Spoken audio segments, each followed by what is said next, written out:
이명박 대통령뿐만이 아니고 지금 자유한국당 대표죠. 홍준표 대표에 대해서도 고소고발을 생각 중이라는 얘기가 들리던데. 네, 지금 그분이 두 MC가 영어인인 시절로 네. 두 MC가 참여정부 시절에 문화계를 장악하고 네.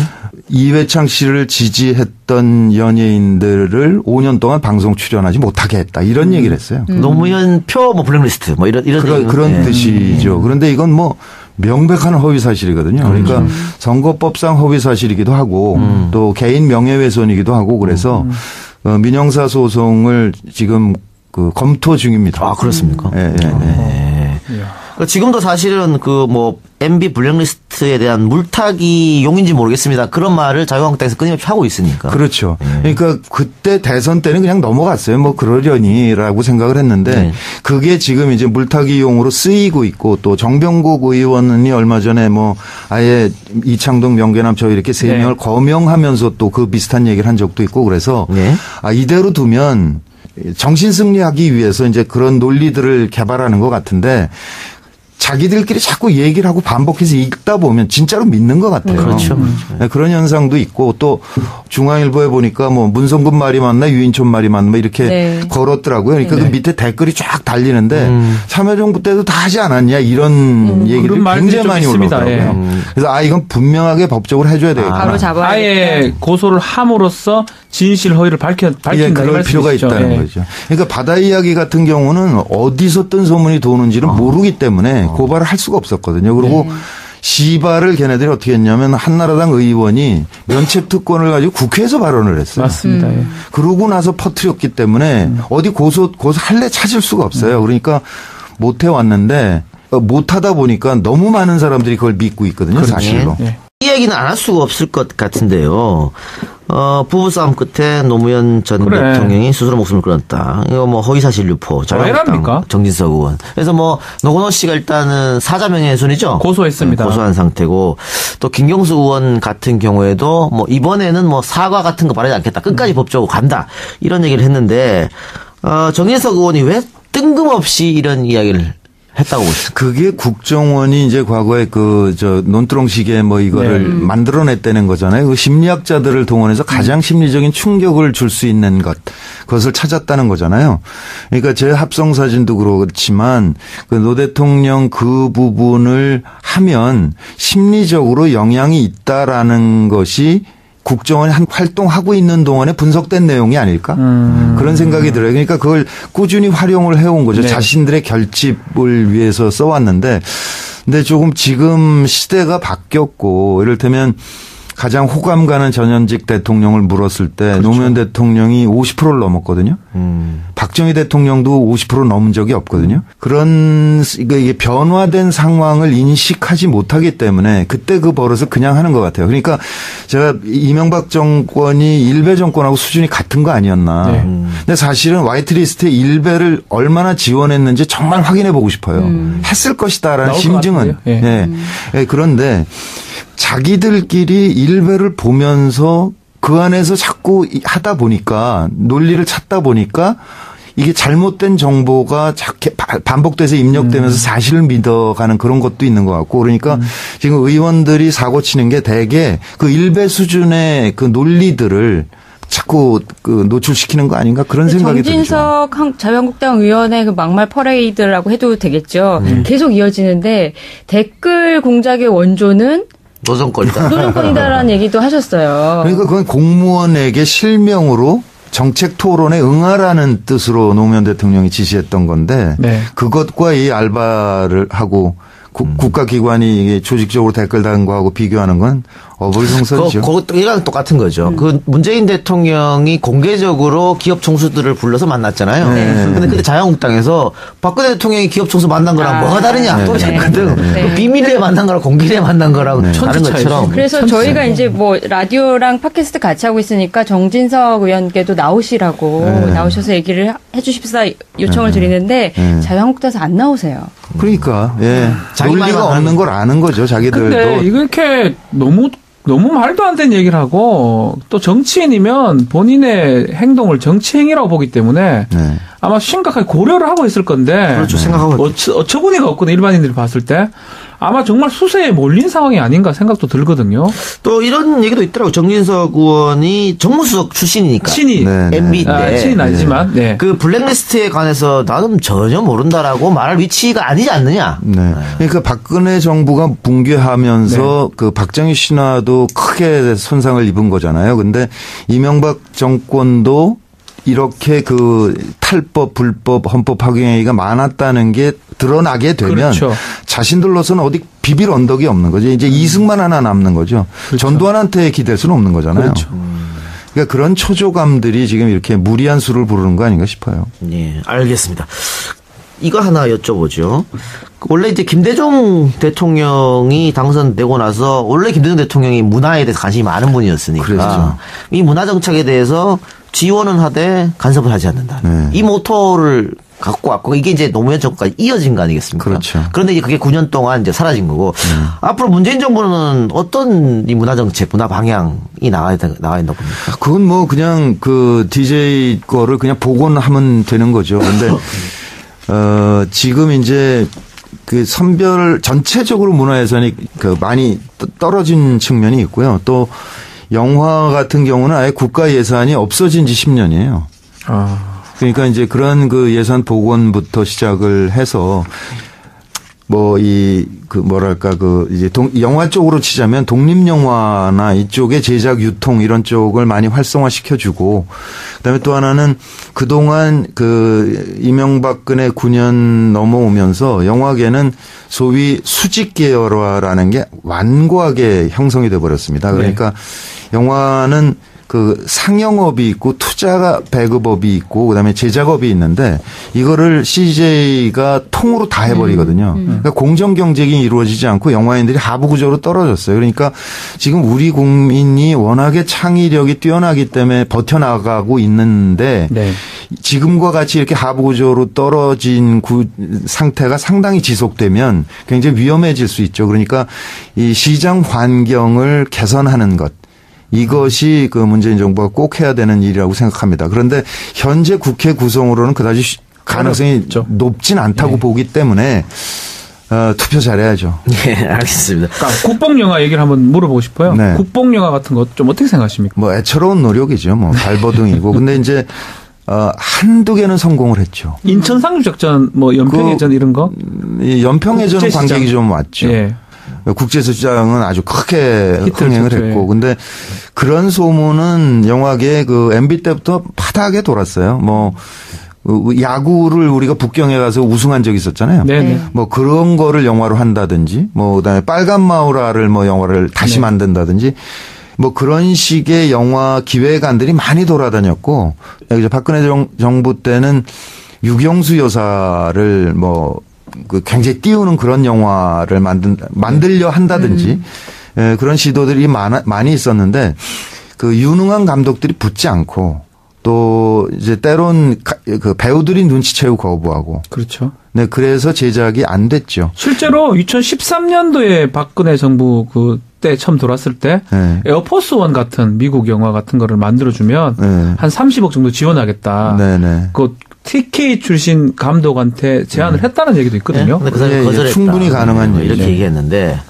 적폐청산이 많이 이루어지고 있는데 뭐 모태펀드를 운영하는 한국벤처투자에 대한 감사원 감사도 이루어져야 된다는 얘기가 있고요. 영진위에서도 어떤 개혁이 필요할 것 같은데 이 영화계에서 문화예술계에서의 적폐청산이라고 하면 어떤 게 이루어져야 된다고 보세요? 일단 문화부에서 진상규명위원회인가 이런 거 만들었죠. 네. 그 박근혜 블랙리스트 9,000명 나왔을 때 MB 거 나오면서 거기까지 확대를 하고 있고 그 안에서 이제 여러 가지 얘기가 나오고 있는데 그 모태펀드 같은 경우는 이제 국정원에서 투자 배급사 그러니까 CJ 뭐 메가박스 이쪽에 정기적으로 방문하면서 이제 압박을 늘 하고 있었다는 거고요.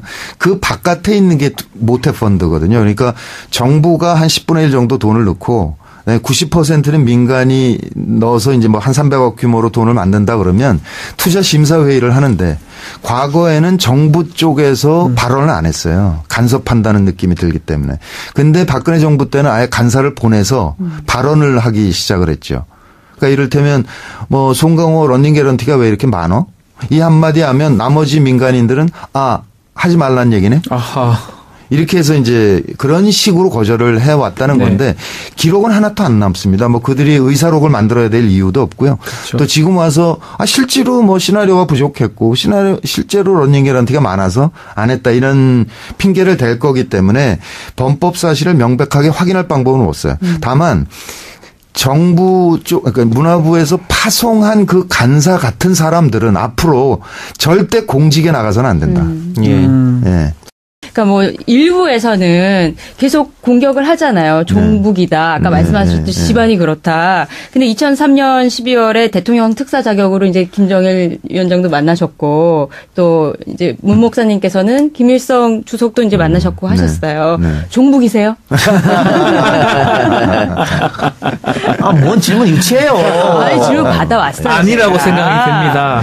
아니 그 종북이면 국가보안법으로 저를 고발하면 되죠.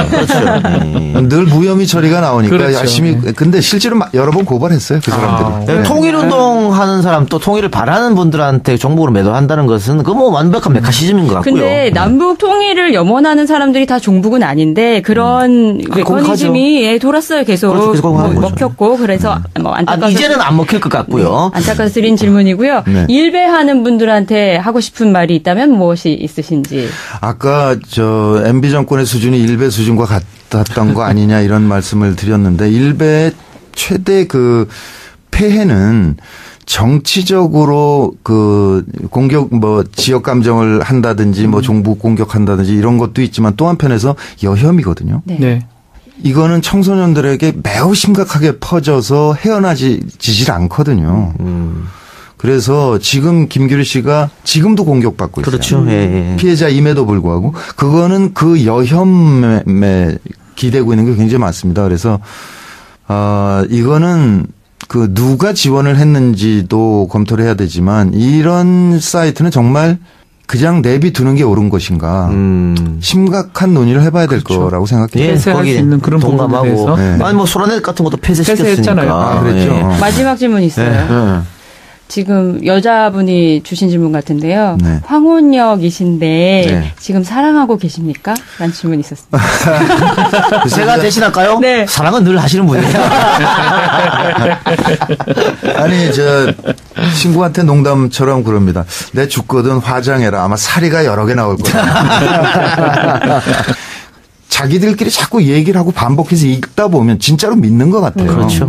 네, 그런 현상도 있고 또 중앙일보에 보니까 뭐 문성근 말이 맞나 유인촌 말이 맞나 이렇게 네. 걸었더라고요. 그러니까 네. 그 밑에 댓글이 쫙 달리는데 참여정부 때도 다 하지 않았냐 이런 얘기를 그런 말들이 굉장히 좀 많이 있습니다. 올라오더라고요. 그래서 이건 분명하게 법적으로 해줘야 되겠다. 바로 잡아야 아예 고소를 함으로써 진실 허위를 밝힌다. 예, 이 그럴 필요가 말씀이시죠. 있다는 예. 거죠. 그러니까 바다 이야기 같은 경우는 어디서 뜬 소문이 도는지를 모르기 때문에 고발을 할 수가 없었거든요. 그리고 시발을 걔네들이 어떻게 했냐면 한나라당 의원이 면책특권을 가지고 국회에서 발언을 했어요. 맞습니다. 예. 그러고 나서 퍼뜨렸기 때문에 어디 고소할래 찾을 수가 없어요. 그러니까 못 해왔는데 못 하다 보니까 너무 많은 사람들이 그걸 믿고 있거든요. 사실로. 예. 이 얘기는 안 할 수가 없을 것 같은데요. 부부싸움 끝에 노무현 전 그래. 대통령이 스스로 목숨을 끊었다. 이거 뭐 허위사실 유포, 왜랍니까? 자유한국당 정진석 의원. 그래서 뭐 노건호 씨가 일단은 사자명예훼손이죠. 고소했습니다. 고소한 상태고 또 김경수 의원 같은 경우에도 뭐 이번에는 뭐 사과 같은 거 바라지 않겠다. 끝까지 법적으로 간다. 이런 얘기를 했는데 정진석 의원이 왜 뜬금 이게 잘못된 정보가 반복돼서 입력되면서 사실을 믿어가는 그런 것도 있는 것 같고 그러니까 지금 의원들이 사고 치는 게 대개 그 일배 수준의 그 논리들을 자꾸 그 노출시키는 거 아닌가 그런 생각이 들죠. 정진석 자유한국당 의원의 그 막말 퍼레이드라고 해도 되겠죠. 계속 이어지는데 댓글 공작의 원조는 노정권이다. 노정권이다라는 얘기도 하셨어요. 그러니까 그건 공무원에게 실명으로 정책 토론에 응하라는 뜻으로 노무현 대통령이 지시했던 건데 네. 그것과 이 알바를 하고 국가기관이 조직적으로 댓글 다는 거하고 비교하는 건 어불성설이죠. 이랑 똑같은 거죠. 그 문재인 대통령이 공개적으로 기업 총수들을 불러서 만났잖아요. 근데 그때 자유한국당에서 박근혜 대통령이 기업 총수 만난 거랑 뭐가 다르냐 또 했거든. 그 비밀리에 만난 거랑 공개리에 만난 거랑 다른 것처럼. 그래서 저희가 이제 뭐 라디오랑 팟캐스트 같이 하고 있으니까 정진석 의원께도 나오시라고 나오셔서 얘기를 해주십사 요청을 드리는데 자유한국당에서 안 나오세요. 그러니까 자기만이 논리가 없는 걸 아는 거죠. 자기들도. 근데 이렇게 너무 말도 안 되는 얘기를 하고 또 정치인이면 본인의 행동을 정치 행위라고 보기 때문에 아마 심각하게 고려를 하고 있을 건데 그렇죠. 생각하고 어처구니가 없거든. 일반인들이 봤을 때 아마 정말 수세에 몰린 상황이 아닌가 생각도 들거든요. 또 이런 얘기도 있더라고요. 정진석 의원이 정무수석 출신이니까. 친이. MB 때. 친은 아니지만. 네. 그 블랙리스트에 관해서 나는 전혀 모른다라고 말할 위치가 아니지 않느냐. 네. 그러니까 박근혜 정부가 붕괴하면서 그 박정희 신화도 크게 손상을 입은 거잖아요. 근데 이명박 정권도 이렇게 그 탈법, 불법, 헌법 파괴행위가 많았다는 게 드러나게 되면 그렇죠. 자신들로서는 어디 비빌 언덕이 없는 거죠. 이제 이승만 하나 남는 거죠. 그렇죠. 전두환한테 기댈 수는 없는 거잖아요. 그렇죠. 그러니까 그런 초조감들이 지금 이렇게 무리한 수를 부르는 거 아닌가 싶어요. 예, 알겠습니다. 이거 하나 여쭤보죠. 원래 이제 김대중 대통령이 당선되고 나서 원래 김대중 대통령이 문화에 대해서 관심이 많은 분이었으니까 그렇죠. 이 문화 정책에 대해서 지원은 하되 간섭을 하지 않는다. 이 모토를 갖고 왔고 이게 이제 노무현 정권까지 이어진 거 아니겠습니까? 그렇죠. 그런데 이제 그게 9년 동안 이제 사라진 거고 앞으로 문재인 정부는 어떤 이 문화 정책, 문화 방향 이명박 대통령뿐만이 아니고 지금 자유한국당 대표죠. 홍준표 대표에 대해서도 고소고발을 생각 중인 아니가 들리던데. 네, 지금 그분이 두 MC가 영어인인 시절로 두 MC가 참여정부 시절에 문화계를 장악하고 이회창 씨를 지지했던 연예인들을 5년 동안 방송 출연하지 못하게 했다. 이런 얘기를 했어요. 노무현 표 뭐 블랙리스트 뭐 이런 그런 뜻이죠. 그런데 이건 뭐 명백한 허위 사실이거든요. 그러니까 선거법상 허위 사실이기도 하고 또 개인 명예훼손이기도 하고 그래서 민형사 소송을 지금 그 검토 중입니다. 아, 그렇습니까? 네. 지금도 사실은 그 뭐 MB 블랙리스트에 대한 물타기 용인지 모르겠습니다. 그런 말을 자유한국당에서 끊임없이 하고 있으니까. 그렇죠. 그러니까 그때 대선 때는 그냥 넘어갔어요. 뭐 그러려니라고 생각을 했는데 그게 지금 이제 물타기용으로 쓰이고 있고 또 정병국 의원이 얼마 전에 뭐 아예 이창동 명계남 저 이렇게 세 명을 거명하면서 또 그 비슷한 얘기를 한 적도 있고 그래서 이대로 두면 정신 승리하기 위해서 이제 그런 논리들을 개발하는 것 같은데 없이 이런 이야기를 했다고 보시죠. 그게 국정원이 이제 과거에 논두렁식에 뭐 이거를 만들어냈다는 거잖아요. 그 심리학자들을 동원해서 가장 심리적인 충격을 줄 수 있는 그것을 찾았다는 거잖아요. 그러니까 제 합성 사진도 그렇지만 그 노 대통령 그 부분을 하면 심리적으로 영향이 있다라는 것이 국정원이 활동하고 있는 동안에 분석된 내용이 아닐까? 그런 생각이 들어요. 그러니까 그걸 꾸준히 활용을 해온 거죠. 자신들의 결집을 위해서 써왔는데 근데 조금 지금 시대가 바뀌었고 이를테면 가장 호감 가는 전현직 대통령을 물었을 때 노무현 대통령이 50%를 넘었거든요. 박정희 대통령도 50% 넘은 적이 없거든요. 그런 이게 변화된 상황을 인식하지 못하기 때문에 그때 그 버릇을 그냥 하는 것 같아요. 그러니까 제가 이명박 정권이 일베 정권하고 수준이 같은 거 아니었나. 근데 사실은 화이트리스트의 일베를 얼마나 지원했는지 정말 확인해 보고 싶어요. 했을 것이다라는 심증은. 그런데 자기들끼리 일베를 보면서 그 안에서 자꾸 하다 보니까 논리를 찾다 보니까